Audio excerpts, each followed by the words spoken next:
All right. Sure, I'm not too disheveled. Rocking my Los Suns.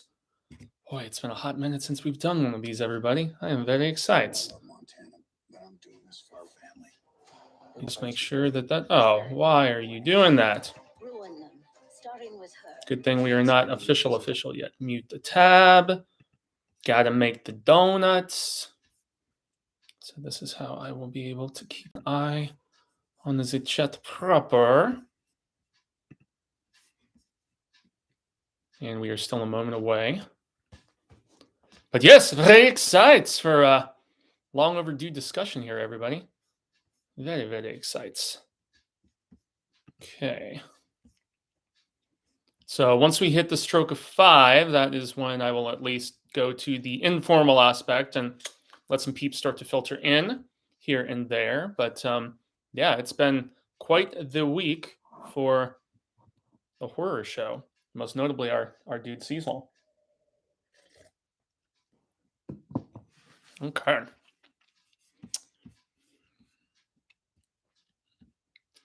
All right. Well, we are just a sec away, but I hope everybody is having a terrifyingly terrific Tuesday, if those two things can actually go together or not. I'm not 100%, but just going to adjust this just a wee bit. Maybe move that up just a hair. Yeah, that's good. All right. Oh, we're at the 5 o'clock margin, so I'm at least going to get the unofficials started and say, finally, Jaime and Fuego has come back for a live installment of Hail to Stephen King, and 2 long overdue bits in these 2 books that are sharing respective anniversaries, both Bachman books. And once we get to a few peeps, we will get things started proper, although I am on relatively limited time. It's really, for those who are just joining here in the preamble, one of the toughest things about some of my new schedule stuff that has happened in the last few months is that it's made a midweek live show, especially in the afternoon, which is when these episodes of Hail to Stephen King typically go up. They go up around 1900 hours, Pacific time. So 4 p.m. Pacific and 7 p.m. Eastern. So that is at least a little difficult in said regard at times. But yeah, I actually have to get out of here in about an hour. So you know what? Just going to rock a lock. And for whoever joins in, we'll just get it going. Long days and pleasant nights, fellow travelers along the path of the beam. I am known on this level of the tower as Jaime and Fuego, and if it please you, join me here for a bit of palaver on Hail to Stephen King. And yeah, I'm repping my sons today, even though they kind of coughed up a turd last night, unfortunately, which was a little disappointing. But obviously, that is digressing. Bevenidos and welcome to the horror show. And yeah, first live show that I have had the awesome opportunity to do in quite some time because of some new scheduling stuff with the day job and work and stuff like that, and also a very exciting educational opportunity that I'm gonna be going into at some point in the next few days, but really stoked about that. But yeah, first live Hail to Stephen King since September, or was it early October? I'm trying to remember. It was essentially when we did the live discussion about Fairy Tale, the most recent release from Sai King.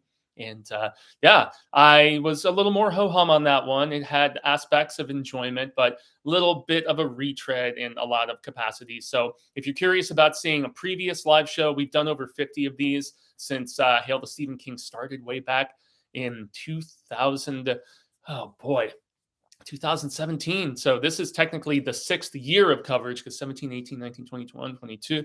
Yeah, 6th year of it. So not slowing down, over 300 episodes and over 50 live discussions of this nature pertaining to books, most notably with regards to anniversaries. And so the angle that I decided to take based on the fact that I couldn't do a live show last month, and I decided to just combine both of these books together because they are both Bachman books. They're both celebrating anniversaries this year.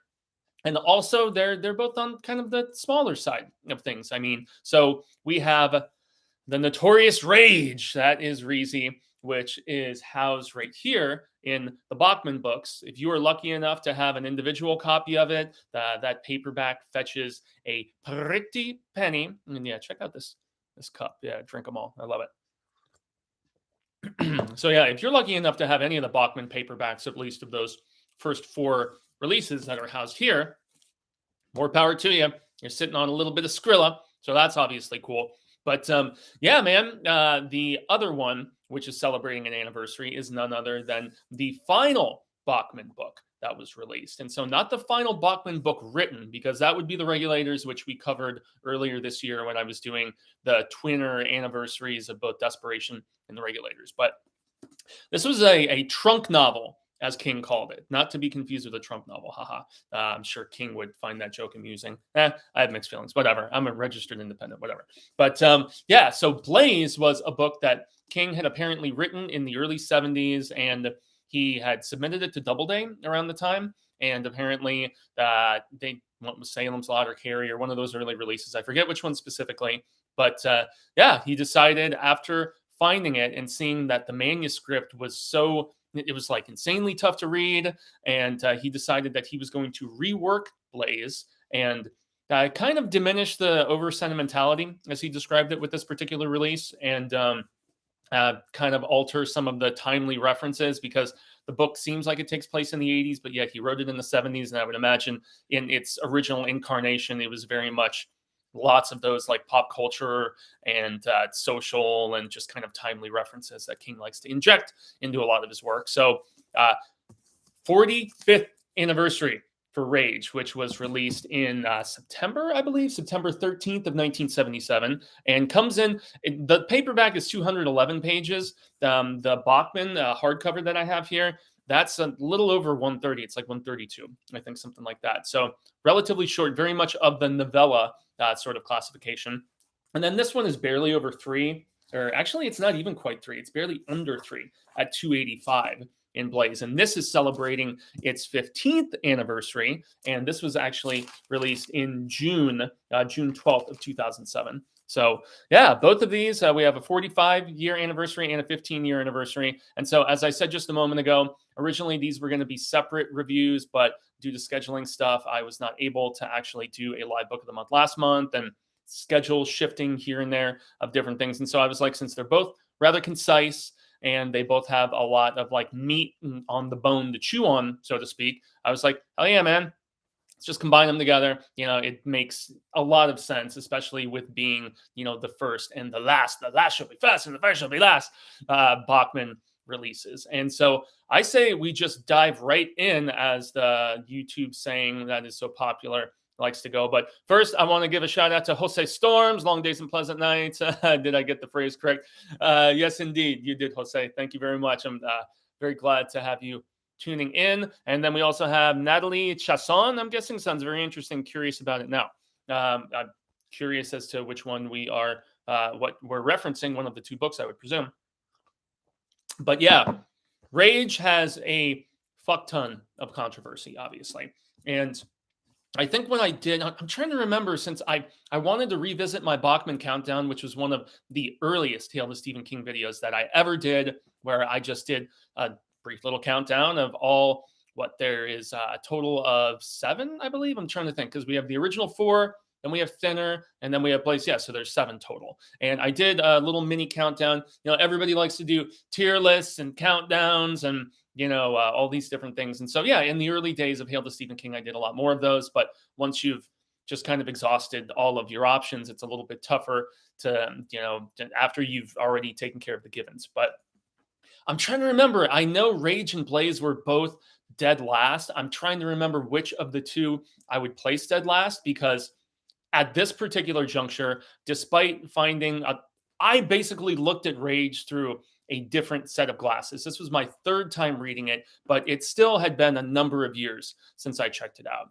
And so I also gained a different perspective on Blaze, which this was only my 2nd time reading Blaze. And it was many, many years ago when I was going through my original journey through the catalog of Hail to Stephen King, through his entire published bibliography. And I was reading everything in the published order. And so I had not read Blaze in like 6 or 7 years since I was going through my original, you know, path of the Beam journey with reading everything King.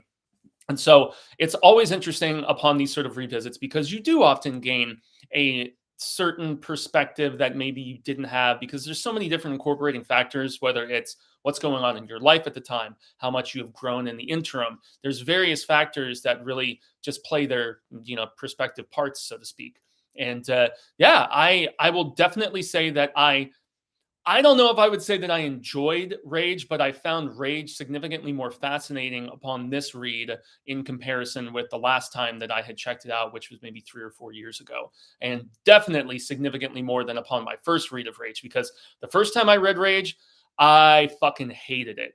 And I still have a lot of those feelings, but this time I really tried to objectively look at it more so as a character study and less about the glamorization of this character. I still think it does that.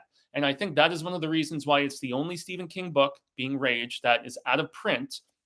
And that's because I don't know if I would go as far as to say it's a dangerous book, because I always think of the quote from Scream, where I believe it's Billy Loomis that says, horror movies don't make serial killers. Horror movies make serial killers more creative. So yeah, if you have somebody who's just whack in the head, has these sort of vengeful tendencies and stuff, I still kind of think that it would kind of pour a little bit of gasoline on the proverbial fire, so to speak. But so whereas looking at it as this glorification of this character of Charlie, I looked at it more so as just how somebody can find themselves in this particular mental state, and also the influential aspect of what he does with this classroom of kids that he holds hostage, because that's really right, because the rest of it is very much slice of pie Americana, lots of flashbacks. I mean, you've got that in plays too, which I will get to here shortly. Anybody who's read a lot of Sai King, constant readers or even just the casual ones, know that King is very much about the sentimental, the nostalgic. And so that's why so many of his characters, when they're trying to either explain a motivation or just make an example as to why they're doing something or how they feel a certain way, whatever it may be, all too often King uses the device of flashback, and he uses it very effectively, And in this particular story, being Rage, I would say he does it decently, but he does it in the effort, in my estimation, to really make Charlie feel like a sympathetic character. And at the end of the day, I don't sympathize for shit with Charlie, dude. I really, really don't. I still find his cynicism incredibly off-putting. But then again, when I was around that age, I wasn't gonna I was teased when I was in high school for the fact that I was like the dark, depressed, emo, angsty guy and all that. And I was, but I wasn't gonna do like, and of course it didn't help that I was in that particular state in the late 90s and early 2000s when all of the stuff with weapons in school and horrible, like, I don't want to get demonetized, so I'm not going to go into any extensive examples about this stuff. But yeah, the stuff with, like, Stephen King specifically put together that little nonfiction. I know it's available as both an audiobook and a PDF called Guns. And it was his thoughts on the control and so on and so forth. I'm not going to, my father is a dedicated outdoorsman and a very just enthusiastic hunter, and I've been out and done lots of that myself. So I'm, when it comes to that particular amendment and stuff, I have mixed feelings to that regard, but that's not what I'm here to discuss. I'm here to discuss the actual story itself of Charlie and just the kind of plight that homie finds himself in. And so you got Charlie Decker, and right off the bat, you know that he is a big fan of getting it on. And yet he's also he's a very troubled kid, but he's also a nervous kid. He's a horny kid. He's basically all of those things that any adolescent is experiencing, at for all of high school. But in my estimation, especially at the tail end of it, when you are about to make that ascension to adulthood or, whatever. And so, yeah, you find out right away, though, that he's kind of got these like frazzled nerves because he's talking about, having issues with holding down his breakfast, and he's got the weird bit with the squirrel at the beginning. But yeah, he's cynical. He has obviously borderline mental issues, as he even says in the very first chapter. He's mentioning, I think from the previous fall, if I recall correctly, where he's like, yeah, they wanted to put up this memorial to, different students that have died in various wars and whatever. And he's like, that was about the last time that I remember being sane, or that was about, I'm speaking verbatim, obviously, but where he's like, that was the last time that that was when I last had my sanity, or around the time when I lost it, or whatever. So but yet that's one of the big debates, right? Is, can you be insane if you are cognizant of the descent and like the giving yourself over to it. I know lots of psychologists and or psychiatrists have, I know they're different things, but it's been a very weighty discussion amongst people where like if you're smart enough, and this has been a big thing in like serial killer defense, right? Is whether there was like the plead insanity versus the first or the second degree, the premeditation, the cognizance, the understanding, the grasping of all of these things. And dare I say, I think the Charlie Decker character was very cognizant and very aware of everything that he was doing. And yet there is still those flashback passages that really induce you to try to sympathize. But then there's also parts where you can tell King is having a blast by just embracing the inner anger and frustration that I would presume he experienced pretty profoundly when he was in high school. And so that's the vein that he was tapping into. He wrote this before Carrie, apparently. And so, yeah, he was early 20s, all of those high school memories and the sadness, despair, the frustration. Like if you're something, I can relate to that to a degree, but not to the degree where I would take insanity into my own hands, like you have with Charlie in this. And so, yeah, he's also a painting enthusiast, hence me, talking about he's a little horn dog, and King loves embracing his inner horn dog as well. And so there's a few specific things that apparently helped to fashion a lot of the frustration that Charlie uses as justification for killing two people. It's fucking stupid. But yeah, the one in particular, which I believe is the earliest one that we get, is when he's a 9-year-old and he's on this hunting trip and he's overhearing his former military father, who after retirement from actual active duty has become a recruiter. And so that's a thing. And he's sleeping on this hunting trip and he overhears all the raw, raunchy talk from both his father and his respective friends. And it's late and they're drinking, they're hunting. I mean, yeah, I hate to use the term boys will be boys, but yeah, man, I have been on trips of that nature where the wives or the girlfriends or whatever, it's not like there's anything clean about it. It's very much an unfiltration sort of bit. I kind of roll my eyes at a lot of the comments I've heard from my fellow men in those certain instances, but I'm not here to be like, Mr. Virtue Warrior or anything. But yeah, so just overhearing his father say something specifically about what he would do if he found another man in bed with his wife. And that kind of seems to stoke the coals a little bit for Charlie thinking maybe it's okay for, violence in the right sort of situations is what I would imagine. But yet also you get the fact that the dad never liked him very much and kind of teased him, picked on him, didn't show, didn't coddle and cuddle him, so he becomes very much a mama's boy. And then there's another situation that was formative where there is a birthday party that he's going to, and he's got this snazzy suit, and yet his mom is adamant that, wear your Sunday best to this birthday party and, put on your little clip-on bow tie and everything. And yet Charlie's like, no, the kids are going to make fun of me. This is a bad idea, Mom. You're putting me in a situation for me to be ridiculed. And having been sent to school and to various other functions, most notably, I remember tubing down the Salt River when I was a kid here in Arizona. And all the other, boys and girls that we were going on this church trip with, they were, adorned in like regular swimsuits and, just what you would expect to go tubing down a river in. And yet my parents, because of the fact that we were fair-skinned Irish kids and just very prone to sunburn, putting on lots of sunscreen was not enough.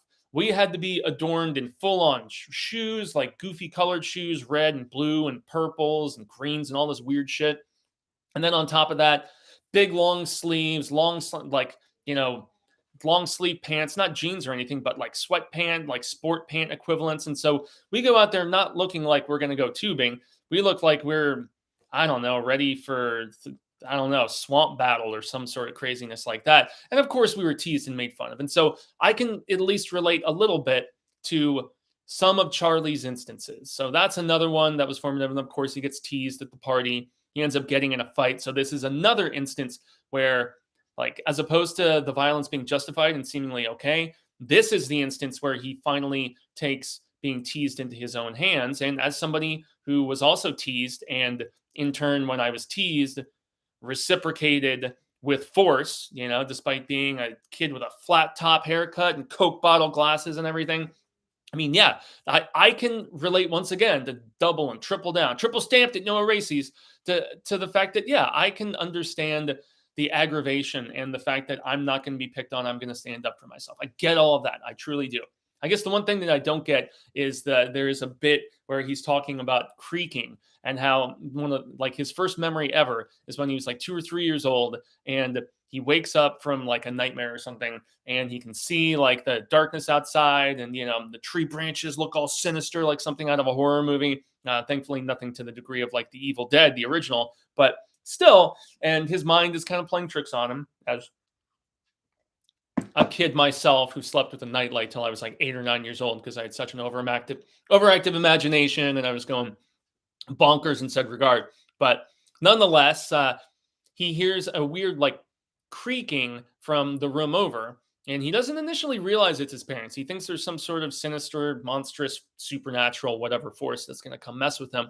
And lo and behold, in the midst of his reflection, he realizes he's just like, oh, yeah, the creaking was his mom and his dad, horizontal polka, to quote Steve Urkel. And yeah, it's an amusing little thing that is, one of his first memories. And so, yeah, just and the fact that the mom is like, no, get off me. I don't care if you didn't or not, so on and so forth. So you can tell that he also bore witness to not the happiest marriage. And so there's all of these contributing factors to making you sympathize to the slightest degree with this particular character of Charlie. But I'm not buying it, dude. No, sirree, Bob. I'm certainly not. And so, yeah, he has a initial breaking point that we don't get to till the very end of the book in another flashback, of which there's many in this book, as there are in many Sai King tomes. But so he's called into the principal's office at the beginning of this book. And that's where he's basically going over with the principal. I believe Tom is the name of the guy. And he's discussing the fact that, hey, you took like a wrench and bashed this teacher in the face. The guy was in the hospital and, it was touch and go for a little bit. Not that he was going to die, but that he was in very serious condition.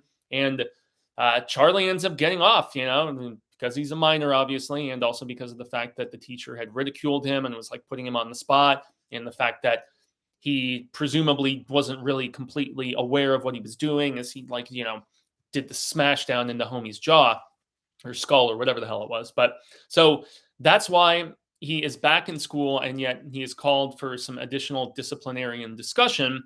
And that's when kind of the camel's back is broken, so to speak, because after this really terse exchange between Charlie and Tom, the principal, where he's asking him all kinds of sordid questions, both of the sexual variety and talking about jacking off and making fun of him for college panty raids and, insults his manhood and all this different stuff. You can tell this kid has an axe to grind and he is a little shit, dude.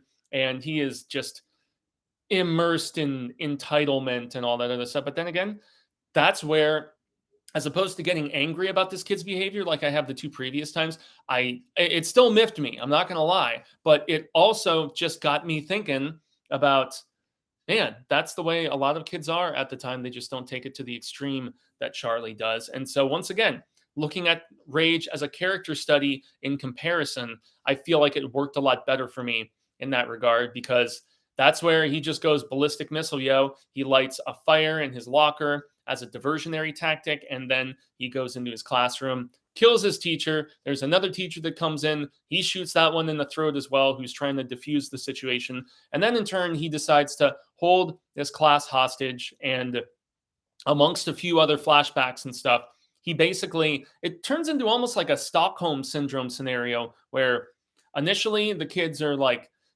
freaked out a little bit, but then they slowly warm up to the plight of Charlie and, and they're like, stick it to him, Charlie, and all this, which I don't know the realism of it. But, King says a few different times in this book, he's like, you would be surprised how many people like there's a thirst for blood. They want heads to roll within them, and yet they don't really do much about it until they actually have that opportunity with which to just embrace the bloodthirst, so to speak, and that's kind of what happens with all of these kids.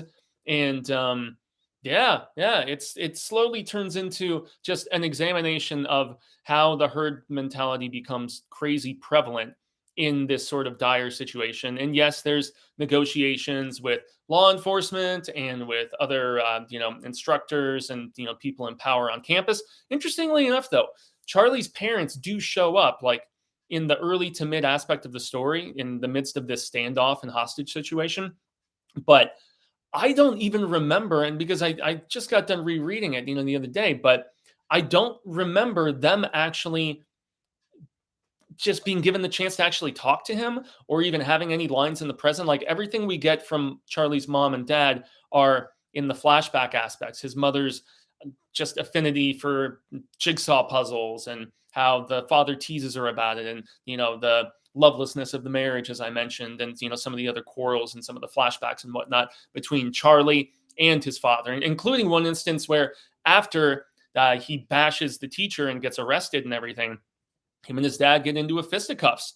And Charlie says at one point, I'm just going to bring up my notes here because I have my paper notes. And then when I was driving around re-listening to it, because I read and then I also listen, as I've said on this show countless times. But he basically says, my fight with dad, it happened because I got big enough.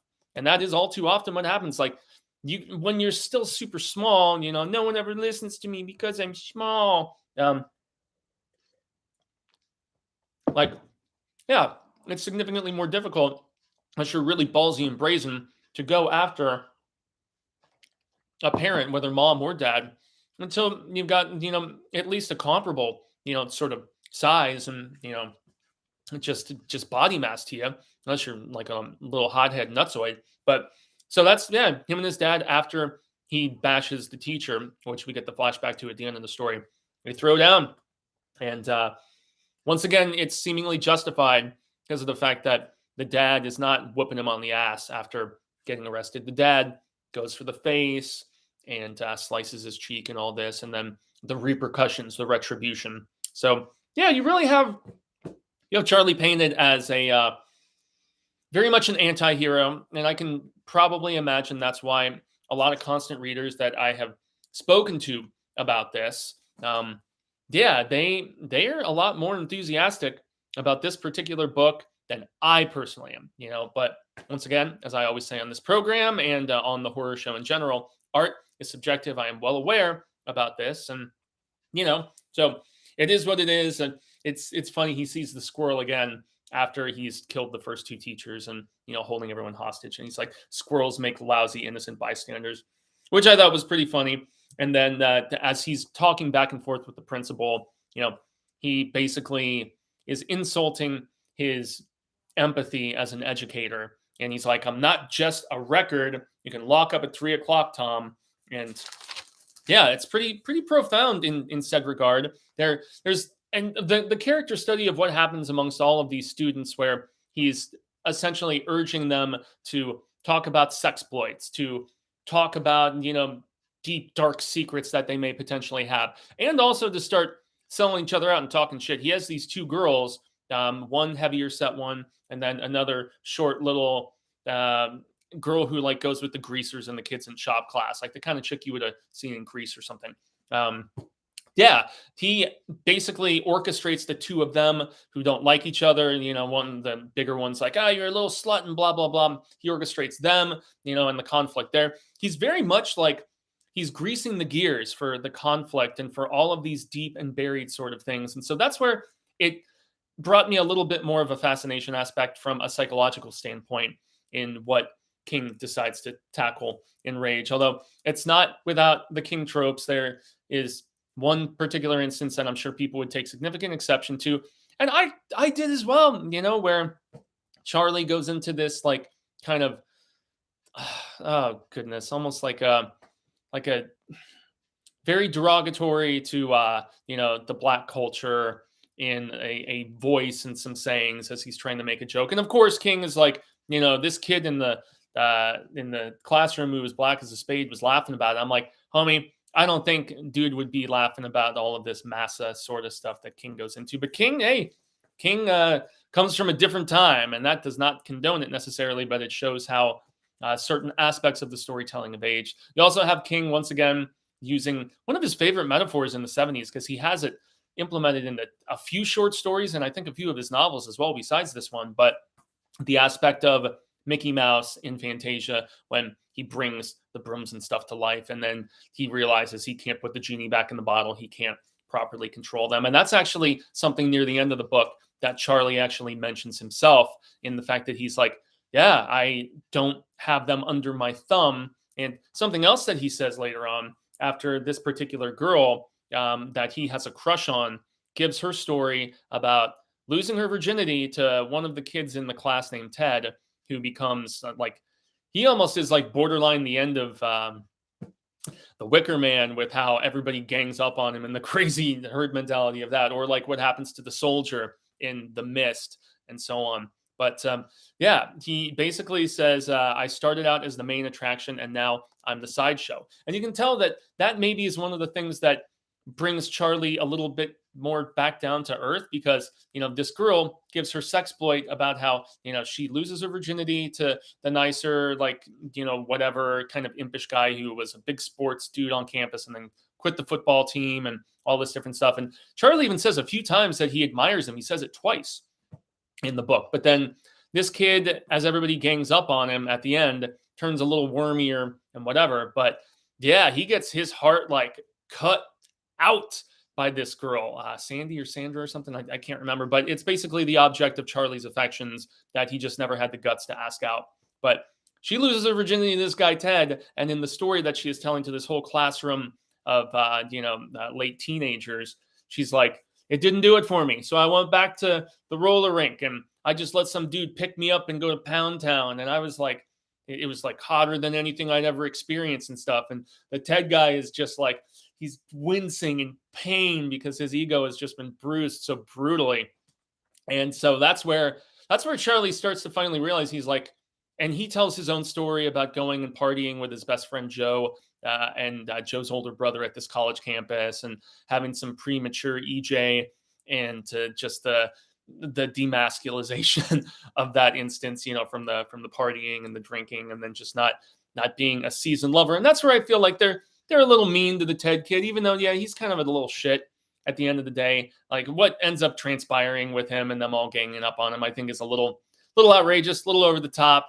And also the fact that the girls are making fun of him and saying, you're probably bad in bed. It's like, dude, these kids are like 16, 17 or something, you know? And like, I don't know, like how savvy of a lover is some teenage boy going to be in that instance? And so that's why lots of girls of that age like go with older dudes. I mean, it's the way of things, unfortunately, because you don't want some, you know, little virgin, like, you know, I don't know, pump and done sort of whatever, as without getting too gross into things. So yeah, and then they start making fun of Ted about, you know, he cheats on Tess and whatever stuff. But then when all the kids gang up on him, like one of them named Pigpen, which is a reference to the Charlie Brown character, you know, he goes and bites dude's nose and they're like stabbing him with pens and slicing him with rulers and all this different shit. It just shows the very puppet master pulling the strings craziness of Charlie. But then you can tell, like, after a while, Charlie is like, he knows that the end is nigh because, you know, of the standoff and everything. He gets shot at one particular point, and there's like the lock is in his shirt pocket, and that's what saves his ass from getting killed. But then he does get, you know, pumped up with some shots when they finally take him down. Doesn't die, ends up, you know, having the opportunity to write these memoirs of sorts, so to speak, and recant the instance in past tense and everything. And yeah, he is deemed temporarily insane, especially, and probably makes it even more opportunistic and possible because of the fact that he's a minor. And so he's thrown in the institution. They're talking about experimental drugs and stuff that they may try to use on him, the doctors and stuff, to try to get his mind into better accord. Gets a letter from his best friend Joe, who is mentioned, you know, passingly here and there throughout the story.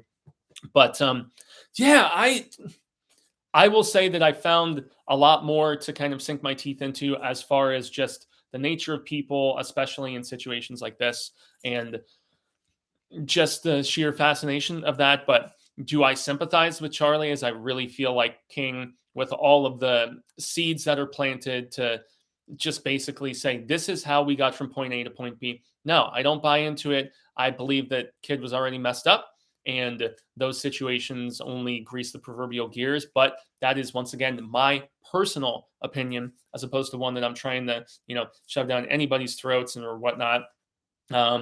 Most kids don't give a hoot in hell. Yeah, I thought that was kind of an interesting little bit. So there were at least a few as we segue almost into the second half of this. But okay, well, more so than anything, since this is like a book that is a little bit about mental illness, I'm just going to jump into one print. So chapter 10 is probably one of the most well-known from this particular book. And so chapter 10 basically starts out with this: sanity, : you can go through your whole life telling yourself that life is logical, life is prosaic, life is sane, above all sane. And I think it is. I've had a lot of time to think about that. And what I keep coming back to is Mrs. Underwood's dying declaration. So you understand that when we increase the number of variables, the axioms themselves never change. I really believe that. I think, therefore I am.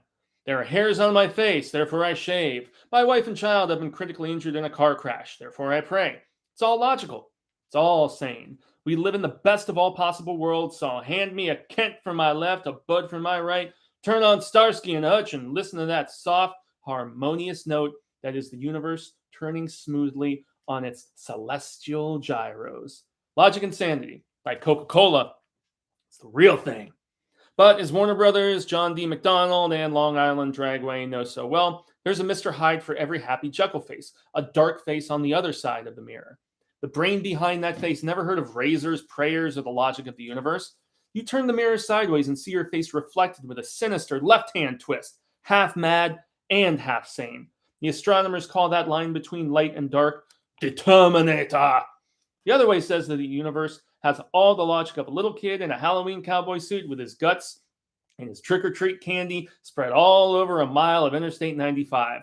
This is the logic of napalm, paranoia, suitcase bombs carried by happy Arabs, random carcinoma. Wow. Carcinoma. Wow, Fuego. Tongue twister there. This logic eats itself. It says life is a monkey on a stick. It says life spins as hysterically and erratically as the penny you flick to see who buys lunch. No one looks at that side unless they have to, and I can understand that. You look at it as if you hitch a ride with a drunk in a GTO who puts it up to 110 and starts blubbering about how his wife turned him out. You look at it as if some guy decides to drive across Indiana shooting kids on bicycles. You look at it as if your sister says, "I'm going down to the store for a minute, big guy," and then gets killed in a stick-up. You look at it when you hear your dad talking about slitting your mom's nose. It's a roulette wheel. But anybody who says the game is rigged is whining. No matter how many numbers there are, the pinnacle of that little white jittering ball never changes. Don't say it's crazy. It's all so cool and sane. And all that weirdness isn't just going on outside. It's in you too, right now, growing in the dark like magic mushrooms. Call it the thing in the cellar. Call it the below lunch factor. Call it the Looney Tunes file. I think of it as my private dinosaur, huge, slimy, and mindless, stumbling around in the stinking swamp of my subconscious, never finding a tar pit big enough to hold it. But that's me. And I started to tell you about them, those bright college-bound students that, metaphorically speaking, walked down to the store to get milk and ended up in the middle of an armed robbery. I'm a documented case, routine grist for the newspaper mill. 1,000 newsboys hawked me on 1,000 street corners. I had 50 seconds on Chancellor Brinkley and a column and a half in time. And I stand here before you, metaphorically speaking again, and tell you I'm perfectly sane. I do have one slightly crooked wheel upstairs, but everything else is ticking along just for Thank you very much. So them. How do you understand them? We have to discuss that, don't we? And so that is very interesting musings by this character, and also the reaffirmation that, yes, he is most definitely, in my estimation at least, very sane. And it's like, if you have the cognizance of your own mental instability, I think it's not quite, you're not out to sea yet. You're not off the cliff just yet. And so for that reason, that's honestly why I can't sympathize as much with this particular character. I really, really can't. It's just not possible. Lunacy is where you can't see the seams that stitch the world together anymore. And that's something that he admits near the end. But yet, if you're aware of that being what lunacy is, I mean, these are debatable things. And so, yeah, at the end of the day, I still will not say that I am a big fan of this book, but I can appreciate what King was trying to do. Now, I think he was having a little too much fun writing this character and tapping into those dark places within himself.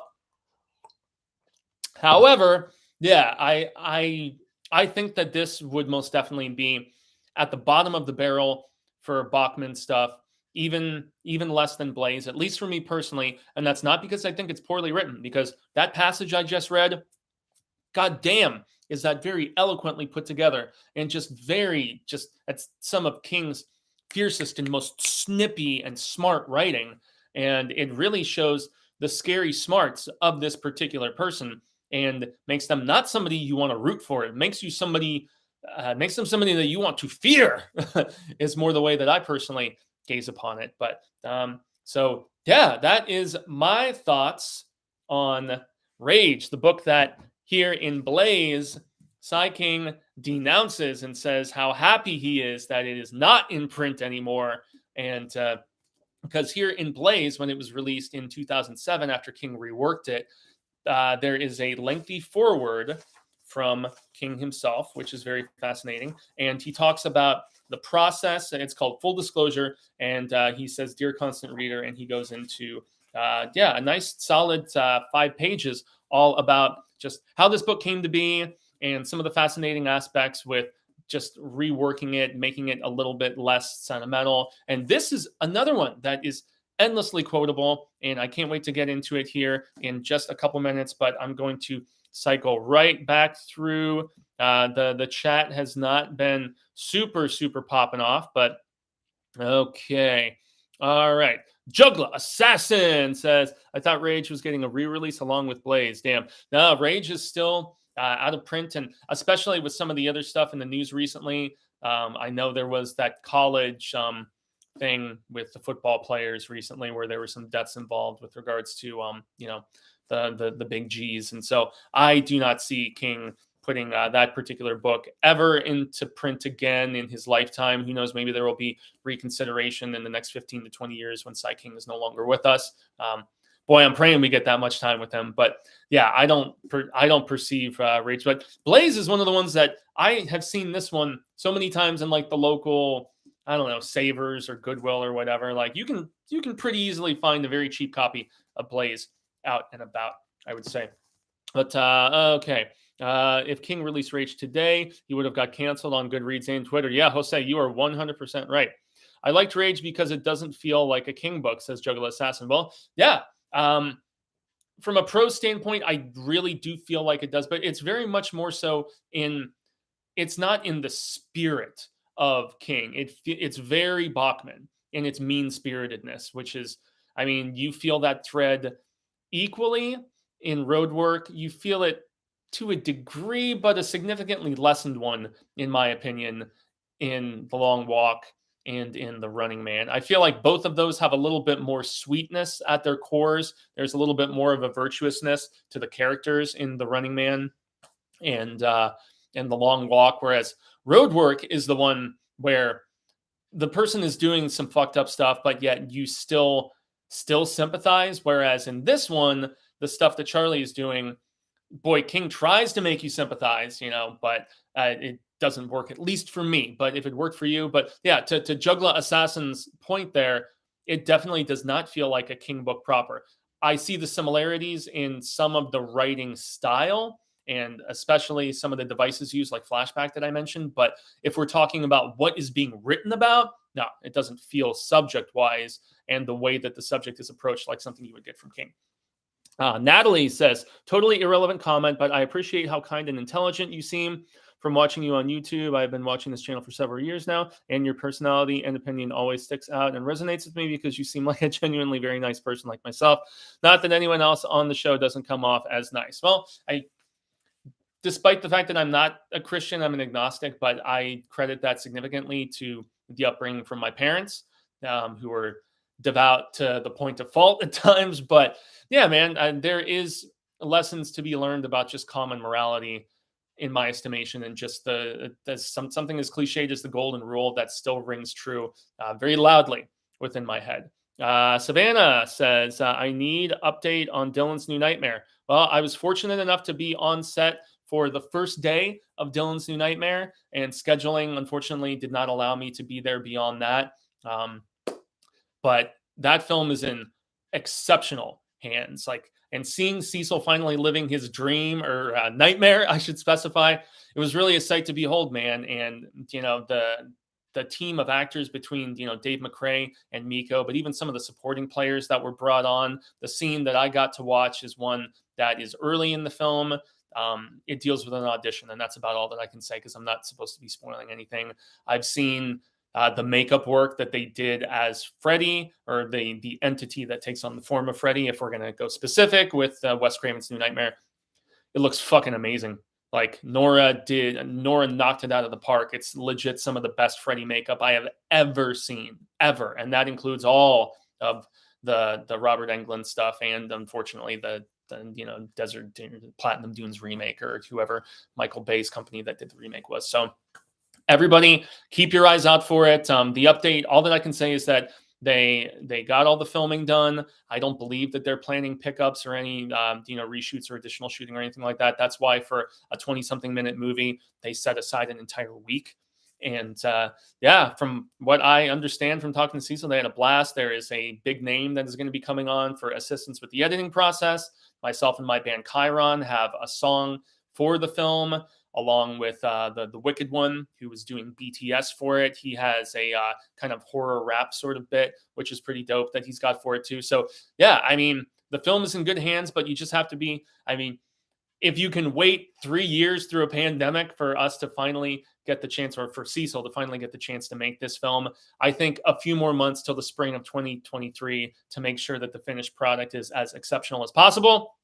Yeah, it's in great hands, though. So there is our update, everybody. And new dating online. God, you gotta love all of the bots when they start coming in. And it's funny, just random side note, everybody. I had never really seen a lot of bots on Twitter until recently. I thought those were more so relegated to like Facebook and shit. But yeah, not the case anymore, unfortunately. Okay, so yeah, this is a different name on here. Richard Forrest, what's going on? Bit late to the party on this one. Hey, Fuego, hope you're doing well. Yeah, man, I'm doing pretty fairly solid here in the state of Arizona, the deadly desert, as I call it. We have finally reached nice temporal weather, which is just beautiful. It's the best time of year to be here, which is something that I said to McRae and some of the peeps when they were coming in for filming and stuff, when myself and my guitar player were picking them up from the airport last week. I was like, well, you're here at the best time of year, man. And it most definitely is. It's gorgeous.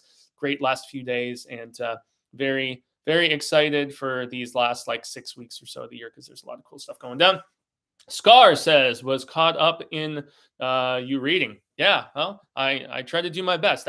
That is the passage that really stands out in the book to me. So, okay, guys. Well, that is the midway point. If you have any last little bits to throw in about your opinion on Rage, and if you are watching this post live, which I know lots of people do, because a midweek live show proves to be a little bit difficult at times. But so yeah, let's talk about the final name under the Bachman name. Final book released under the Bachman name. We'll be talking Blaze. And once again, this was released June 12th, I believe, of 2007. And this is one that I will also say upon initial read, because this was only my second time reading Blaze.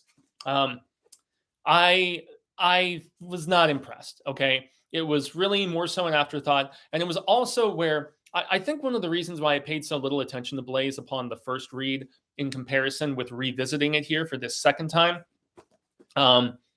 I was just in that stretch run. It was 2007 as far as King published work goes, and I was just really jonesing to get to just more titles that I was a little bit more excited about. And on paper, the fact that it's child kidnapping and stuff, and a ghostly presence and everything, I I was not as into it. And I will be the first to admit that this was a book that I breezed through upon that first read. And dare I say, there was a lot of skimming and just not really slowly going through it, soaking in the prose, finding the sympathy and the empathy for our lead character here in Blaisdell. I believe his name is Blaisdell. Yeah, Clay Blaisdell. And upon this reading, I appreciate this book significantly more, like monumentally more. I will go that far and say that I really, really liked Blaze, and that while it's not like upper tier Bachman or anything like that, I don't think it holds a candle to Thinner or, The Long Walk, or, even the Regulators, which upon a revisit earlier this year, I was just so impressed with the Regulators and just its wacky darkness of it all. And they're apparently trying to make that into a movie or a series or something right now. But, Blaze, it really makes me wonder, because King says in the foreword here about how he took his foot off the gas of the over sentimentality. And yet it still feels like a pretty sentimental book in a lot of ways, especially when we find out the backstory of Blaze and how he got mixed up with the wrong crowd and, started pulling all these different cons and swindling people and robberies. And I mean, basically small time crook sort of shit at the end of the day. Like, we're not talking like they're out killing people or whatever, but, they're robbing places and, they're grifting and, trying to, there is a very, very amusing back and forth that goes on with Blaze and his buddy George and some of the flashbacks. But once again, another story by King that implements a lot of flashback, because in the present in the story, our protagonist Blaze, who has this big thump, almost like a dent in his head from abuse that came at the hands of his father when he was younger. And that's where it's a very tragic and sad story with regards to Blaze. And the fact that he was a bright young kid who had a alcoholic, abusive father, and his mom died when he was young. So it was just him and his dad. And his dad throws him down the stairs, not once, not twice, but 3 times. And it's for, eating cereal and having loud TV on or some crap. It's the most unjustified, horrifying sort of behavior from this abusive father. And so it's touch and go. And they think Blaze is going to die. Turns out he doesn't. He survives, comes out of his coma, and he's obviously never going to be quite the same. So he's going to be soft in the head. So dare I say, kind of like a big beast version of Forrest Gump. He is described as moose size, as this big Blaze is this hulking presence, which is where the fact that he gets mixed up with this little wisecracking rodent-looking dude named George, it kind of makes sense, because you've got the brains in the little guy and you've got the brawn and the big guy. I know it's not, and I think of South Park and Mimsy and all that, but yeah, so he's kind of like a Mimsy type, but he does, at his core, despite the fact that he does bad things, I mean, one of the funniest grifts that they talk about in some of the flashbacks is Blaze and George going to a bar. And one of those bars where, especially since this was written in the 70s, where, just embracing same-sex action or, hookups or whatever, it was very much frowned upon, especially in a lot of the, more Midwestern or whatever areas. And so they would go to these bars where it was kind of understood that there was a lot of people who were either swingers or, married men trying to, take another dude home, for some action or whatever, or to a hotel probably. And so George, the little dude, would go back to the hotel, and they had a deal with one of the guys at the front desk at this hotel. And so they would be just about to get on, George and this dude, and then big old hulking Blaze busts in and is supposed to be the jilted lover that's all mad at George. And then they are able to grift money, hey, he's gonna beat your ass or kill you or whatever unless you give him money or he steals money or whatever. And since the guy is so scared about his friends, his neighbors, his family, his colleagues, whatever, finding out about his sort of dalliances, yeah, they're able to do that particular con quite a few times, apparently, in the early days of their friendship. And also they would pull off little shystery shit in department stores, and, they would rob, liquor stores and bodegas and whatever. So that was the sort of smaller time stuff that they were doing. But they're trying to dream big when George and Blaze are just, taking time off in the country, up in northern New England.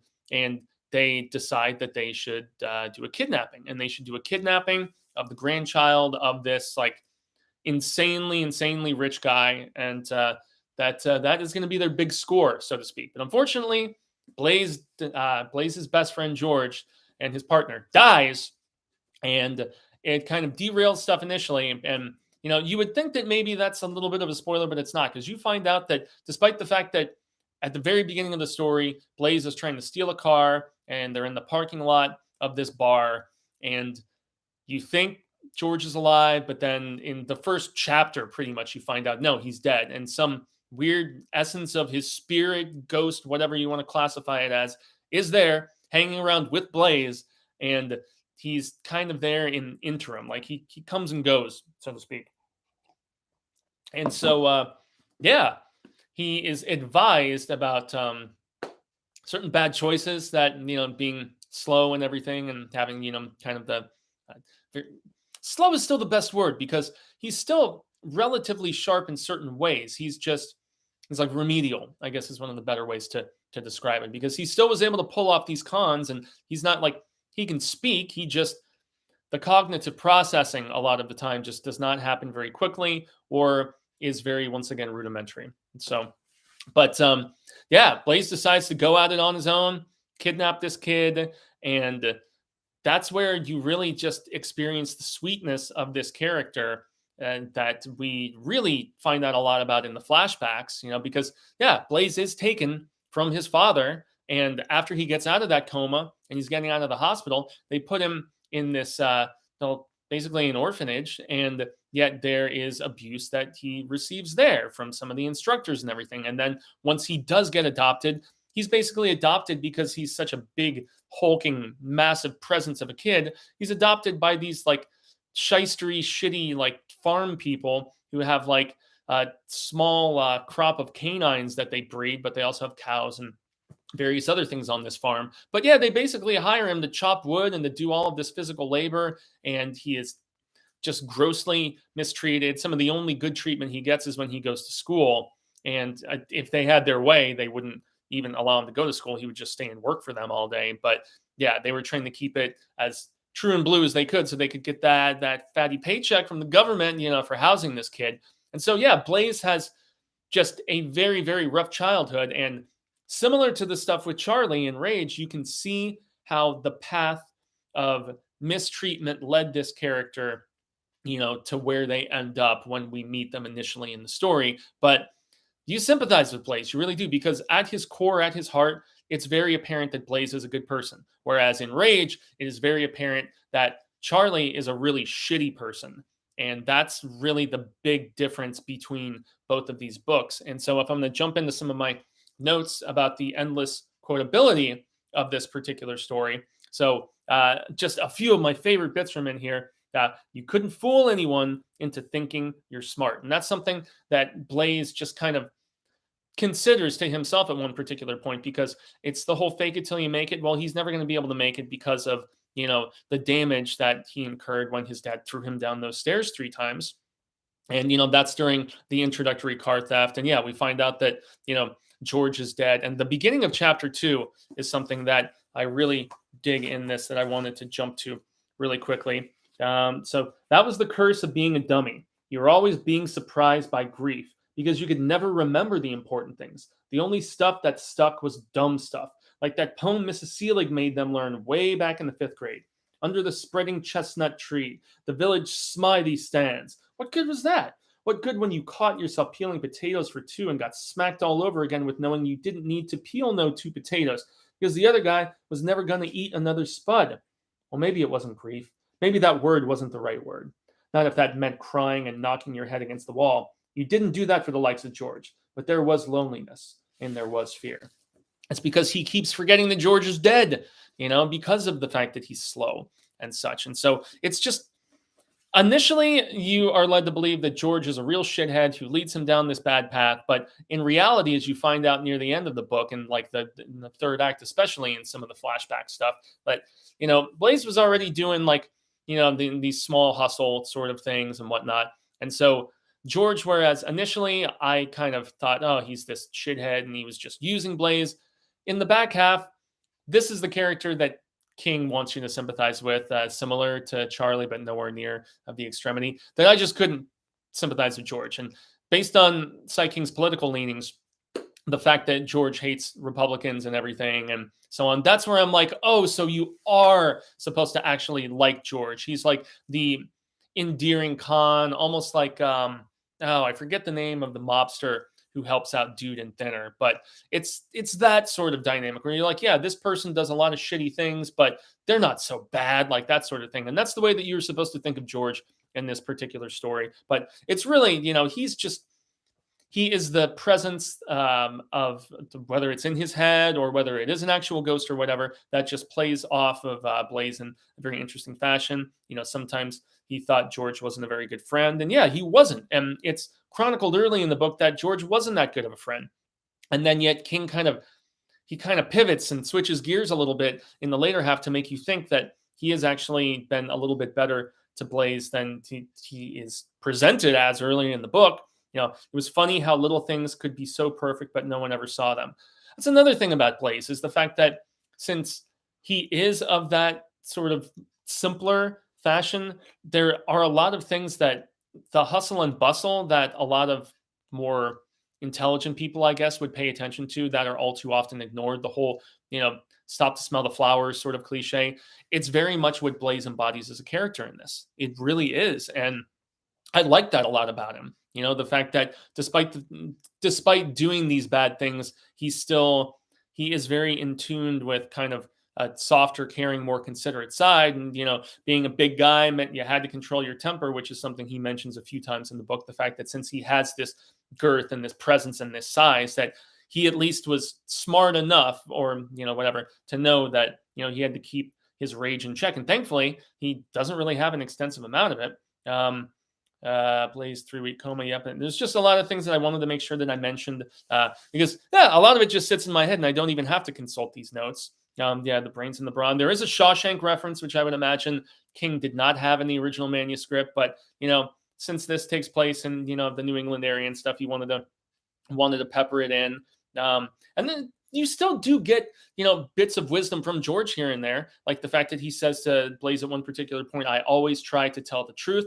It's like driving close to home." So there is some interesting, sort of wisdom within that. And small details like the headmaster being an ad. That's another thing. King, he, even with like the oppressive schoolmaster, the headmaster of this orphanage that Blaze is at in one of the longer flashbacks, you still have the development of that character in the fact that something so minimalistic as the fact that he is an avid bowler, so he's going to have a strong arm, means that when he is swatting, given the paddling to these kids at the orphanage, he's probably going to hit a hell of a lot harder because of his affinity as a bowler. It's little nuances like that King peppers in there that I find incredibly fascinating and just enrich even a minor character like that. And then you've got the tragic aspect of John, the first friend of Blaze, and really the responsible party for Blaze actually coming into the life of this smaller crime that he does, because him and his buddy John, they find a wallet when they're at the movies. And one of the funniest lines in the entire book, in my estimation, is so his buddy John, you find out that he's got this really serious illness that goes it's not undisclosed, but it's never properly assessed by physicians. They think it's something much more menial, and he ends up tragically dying from it. But they find that with John being sick, they're at this theater, and so John goes to use the bathroom because he's been crapping and puking and all this other stuff, like that South Park episode where Randy Marsh is just jumping back and forth between crapping and puking on the toilet. It's really funny. That was the visual that I thought of when I was reading this. But so he finds a wallet in the bathroom and it's got like a few $100 in it. And as the line in the book goes, it made me laugh out loud. Finding that much money seemed to have scared the shit out of him. See, King can be funny sometimes, even though he can be kind of strange with his sense of humor. But there's also a lot of King and his eternal love of food, which is very apparent because they take the money, John and Blaze, and they flee the orphanage and they go into Boston to watch the Red Sox, and they eat this big ass meal. And of course, King is very affectionately describing the steaks and the potatoes and the salads and the glasses of milk with the dessert and all this stuff. You can really tell the man loves him some food, and he does it once again in the final Blaze flashback, where you find out about this farm that Blaze was allowed to go work on, along with some of his other friends from the orphanage and a couple other kids in that particular area of Maine. It's where he loses his virginity. It's where you have another grandfatherly character that Blaze connects with, which I can appreciate, but it's a flashback that's really just a chapter or so. So it doesn't really give you as much to just soak in and relish in comparison with something like the recent fairy tale or Hearts in Atlantis, or some of the other stories that have done that. But and also King, with this baby that Blaze finally goes and steals himself and holds for ransom, he very endearingly describes some of the babyisms, is the best way that I can describe it, because of the fact that King was a relatively new father around this time anyway. And so I'm not a parent or anything, but I have nieces and nephews, and I've heard enough of my friends talk about just what changes within you when you have a child. And I believe it's very apparent that King was a new father in the way that he writes the interactions of Blaze with this child that he kidnaps, who he forms this little cute little bond with, and the fact that he's asking a dead man to babysit, like George is like, yeah, I'll watch the kid. And it's like, whether it's in Blaze's head or a ghost, like that's what's going to keep an eye on the kid when Blaze has to go out, I mentioned the endearing, heartbreaking summer for Blaze, which is good. And then, Harry Bluenut, that's the name of the guy who has this farm and is putting these kids to work and stuff, but treating them very well and not treating them as like these ruffians and, these kids who aren't good enough to be in like a proper home. Like, he treats them very kindly and very well. And he does have that grandfatherly type aspect to him that King is very fond of, that I mentioned. And still, that guy has a very tragic sudden heart attack. So it's like, once again, you don't really have enough time for the endearing connection to really hit the way that I would have liked. Your forehead led the charge through life. That was definitely, in my estimation, one of the funnier bits in there, which it's very true. And the fact that he's got this big old dent in it. And here's another quote, stupid was a prison they never let you out of. There's no time off for good behavior. You were in for life, or for life. Yeah, there you go, Fuego. I'm thinking of NWO stuff. Shout out to Mike Kearns. He would know. He would know.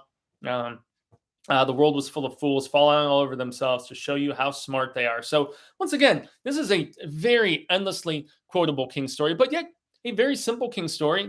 We have an abused kid who goes on to get mixed up with the wrong crowd. He meets a guy who he apparently doesn't have the best relationship with, but it is a sweet friendship at times in George. George ends up getting killed. Ghostly presence haunts and advises. Blaze steals child. Obviously, things are not going to go particularly well when you've kidnapped a child and you're trying to ransom it. It does not go well for our boy Blaze, unfortunately. And yet they bring in the back half of the book, and really like the third act, essentially, the law enforcement present, because being a rich grandchild, of like a millionaire, obviously you're going to have federal authorities involved. So I can't remember if it's FBI or CIA, but you've got feds, and then you have them working together with the local law enforcement. And King tries to make them kind of characters, but, for somebody who develops characters so incredibly well, the fact that the book is so short, they're really kind of an afterthought, and they're not really, they're regrettably underdeveloped, and they get kind of the short end of the story. At the end, George and Blaze are both meant to be kind of sympathetic characters, whereas I don't really sympathize as much with George and how he gets killed at this, while gambling, and we find out at the end of the book that that's how things went down for him.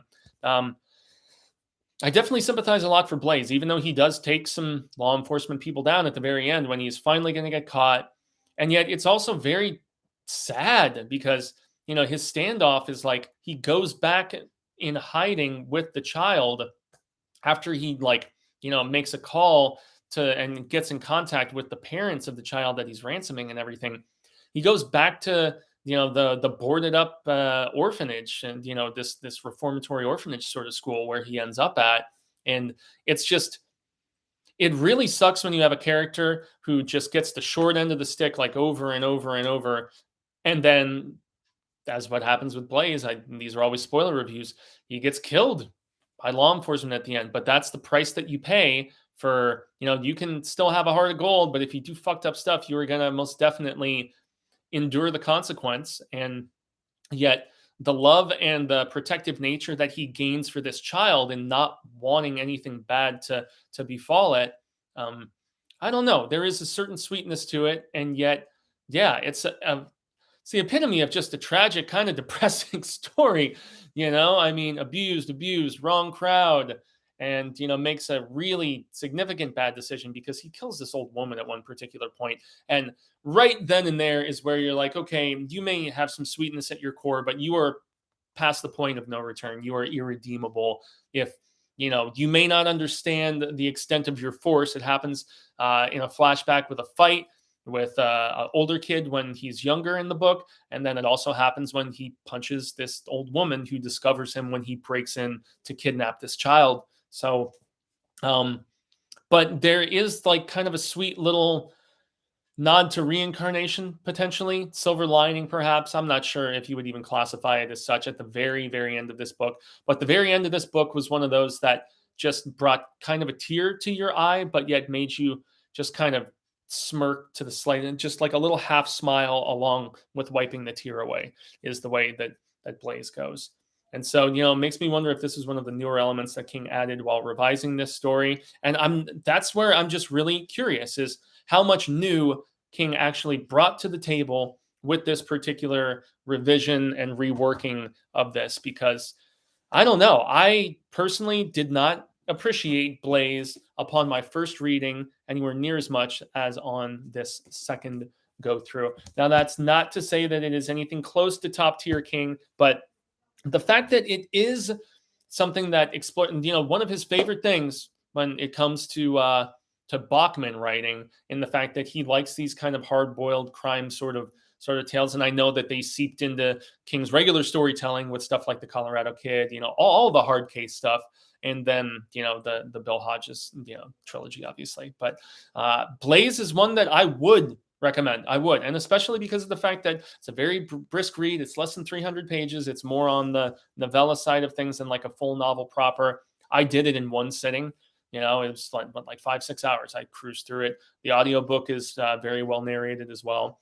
It's another thing. I was trying to find the audio version of Rage, and it's next to near impossible. There's certain bootlegs floating around on certain unsavory sites. And so one was recorded back in the day.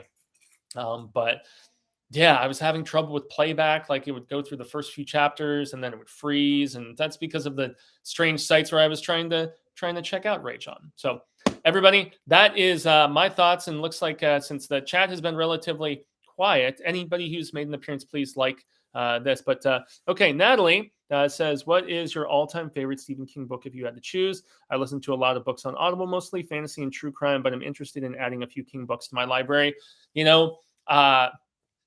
My 3 favorite King books I've said on here constantly, just to reiterate, are the Unholy Trilogy of It, The Stand, and the one that I always recommend because of the fact that it's so much shorter, Pet Sematary. My favorite, my number one, fluctuates from time to time. Like the last time this question was posed to me by Mike Kearns on Mike's Book Reviews, I went with It, but yet it really depends on my mood. Sometimes it's The Stand, but more often than not, when it comes to a recommendation specifically, I always say Pet Sematary because of the fact that it's nowhere near as much of a dedication as you have to put in to reading the 1,000+ monsters that are It and The Stand. And so I always will recommend Pet Sematary, probably Salem's Lot after that. And I mean, if you're into the hard case crime sort of stuff, I still really love Finders Keepers, the second Hodges book, with the exception of one scene. Okay, one scene between Brady and Bill where they sit down and talk, and it's only for like a few pages. I don't even know if it's a full chapter. I think it's just a portion of a chapter. With the exception of that, I believe that you can read Finders Keepers on its own. I really, really do. It's my favorite of the trilogy. So yeah, there you have it. But if like first time sort of King sort of thing, definitely Pet Sematary, 100%. Jose says, Jaime, do you think that he would return to Bachman? he has said a few times that he put Bachman to rest, and anytime he goes into that Bachman sort of groove, he implements it into his own storytelling now. And so, I mean, shit, dude, the Dark Half was where he pretty much put Bachman to bed along with Stark in the literary sense of things. So my gut feeling, I think he would probably be more likely to write another Dark Tower book than he would to write another book under the Bachman name. But then again, hey, he said with the Dark Half that he was retiring Bachman, and then lo and behold, we got the Regulators like 6-7 years later. So, or it's around a decade later. I don't know. I'm bad with that math because I'm trying to remember specifics. I think it was actually closer to like 8 or 9 years later. But nonetheless, I guess I will quote the James Bond unofficial film where Sean Connery came back, and I will never say never, right? So, okay, Natalie says, thank you, Jaime. You're the best, and after listening to this, I would say Blaze interests me more than the other one. Yeah, I don't recommend Rage. I really don't. But Blaze has a sweetness at its core, and I recommend it. And the fact that it's a quick read, too, that is going to be the end of the proceedings. So I extend a grande gracias to anybody who tuned into this live, or to those who will, in all likelihood, be discovering this after the fact in the replay. I have been Jaime and Fuego. You can find Walt on all social media sectors, primarily Twitter, owned by Mr. Musky Pants. But I prefer Twitter because I don't really use it for as much interaction. It's more so for just streamlined news, most notably like Bloody Disgusting and Coming Soon Net and, Metal Sucks and stuff like that. That's what I go on the Twitter for, is just to scroll through stories. Since I don't really scroll through photos, I'm not so much that sort of person. But I'm also on Facebook, where we have the Hail to Stephen King Facebook group, Instagram a little bit, YouTube, where there's all kinds of older reviews from my personal channel in Fuegotainment. So but here, obviously, liking, sharing, and subscribing means a hell of a lot. Here in just a couple of weeks, I'm going to give a little preview of what we have coming through the pipeline. We have anniversaries of 2 different Sai King adaptations. Most notably, we have The Night Flyer. So this is going to be going up at the end of it's either next week or the end of the month. I'm trying to remember. And then also we have an anniversary for The Running Man. Yes, the very exaggerated Schwarzenegger version of that. That is going to be going up at the beginning of December, because that's about to celebrate a 30-year anniversary, which is exciting. And I know it's on relatively short notice because of the fact that last Tuesday was the elections and I couldn't do this book of the month live last week. But the book for November, for anybody who is inclined for a little speed read, it's not super long. I think this one's only this one's only 350 something as well. From a Buick 8. This will be my 3rd time reading this book, but it has been a number of years. So at the beginning of December, the next live book of the month, I know I'm only giving you like 3 weeks to go through it, but hey, if you're feeling daring, and especially if you've never read From a Buick 8, I definitely recommend this one. It is a little bit of a jumbled narrative, though, in the fact that there's lots of the aforementioned time jumping going on with that. And I'm just going to be announcing also the December book of the month, because why the hell not if you want to get an extra leg up on it. But the December book of the month for its 40th anniversary is none other than Different Seasons, which houses 2 and maybe 3, arguably, of Sai King's most well-known and beloved adaptations. Different Seasons houses both Shawshank Redemption, or the proper title, Rita Hayworth and the Shawshank Redemption, and it also has The Body, that was so famously adapted by Rob Reiner in The Stand By Me, and then it also has Apt Pupil, which, say what you want about Bryan Singer and his sliminess, very similar to Kevin Spacey. Bryan Singer directed the hell out of that Apt Pupil movie with Ian McKellen and Brad Renfro. Terrific adaptation, one of my favorite Sai King adaptations. That is also housed in this, along with The Breathing Method, which is a very weird one that at one point Scott Derrickson of the Black Phone and Sinister fame was attached to direct. I don't think that's still happening. It was just optioned and he was attached, and lo and behold, didn't happen. So at the beginning of January, we will be doing a live discussion about Different Seasons. So that is the update, everybody. Once again, a grande gracias. I have to get to some other work right now, but until the Wheel of Ka comes around once more, hasta luego, San Amigos, constant readers and viewers alike, say thank you. I'm hopeful that we have been well met. We share more palaver of this nature sooner rather than later. And until then, remember to stay scared and read Stephen King. That's Reezy. So much to check out. So much. I mean, Blaze, Bachman, and obviously our November and December. All right, everybody. So very thankful. Danka, arigato, merci. I have some other things to go take care of, but I bid you all adieu, and I'll see you later.